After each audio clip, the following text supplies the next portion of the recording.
بسم اللہ الرحمن الرحیم۔ علامہ اقبال نے توحید کی عظمت بیان کرتے ہوئے یہ اشعار تحریر فرمائے ہیں۔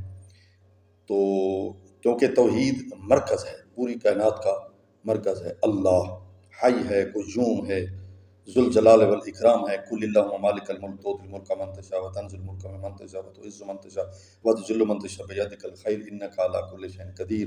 کیونکہ ملک اسی کے ہاتھ میں ہے، جس کو چاہے ملک دیتا ہے، جس سے چاہے ملک چھین لیتا ہے، جسے چاہے عزت دیتا ہے، جسے چاہے ذلت دیتا ہے، جسے چاہے بے حساب رزق عطا کرتا ہے، وہ علی کل شیء قدیر ہے۔ ٹھیک ہے، تو اقبال نے بھی ان اشعار میں توحید کی عظمت بیان کی ہے، اور ہر وہ چیز عمدہ ہے جو توحید کے قریب کرے، اور ہر وہ چیز عمدہ نہیں ہے جو توحید سے دور کرے۔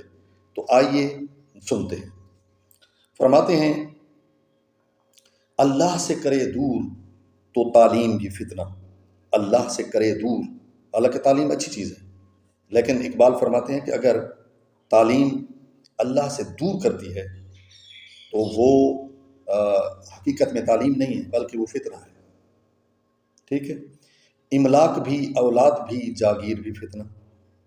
فرماتے ہیں کہ آپ کی جو ملکیت ہے، آپ کی اولاد ہے، آپ کی جائیداد ہے، اگر وہ اللہ کے آپ کو قریب کر رہی ہے تو وہ خیر ہے، عمدہ چیز ہے، اور اگر وہ اللہ کے قریب نہیں کر رہی بلکہ آپ کو اللہ سے دور کر رہی ہے، آپ اللہ سے دور ہو رہے ہیں جائیداد کی وجہ سے، اولاد کی وجہ سے، آپ کی ملکیت پیسے کی وجہ سے، آپ ایسے ایسے کام کر رہے ہیں کہ جو اللہ کی ناراضگی کا باعث بنتے ہیں، تو وہ بھی فتنہ ہے۔ ناحق کے لیے اٹھے تو شمشیر بھی فتنہ۔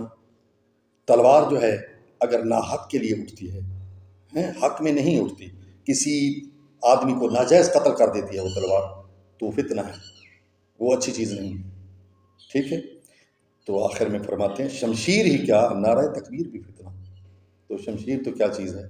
شاعر فرماتا ہے کہ اگر اللہ کی مخالفت میں نعرہ تکبیر بھی کوئی بلند کرے تو وہ بھی فتنہ ہے، تو وہ بھی آزمائش ہے، تو وہ بھی ٹھیک نہیں ہے۔ یعنی ہر وہ چیز جو اللہ کے قریب کر رہی ہے، اللہ کا قرب حاصل کرنے کے لیے اس انسان استعمال کر رہا ہے تو وہ اچھی چیز ہے۔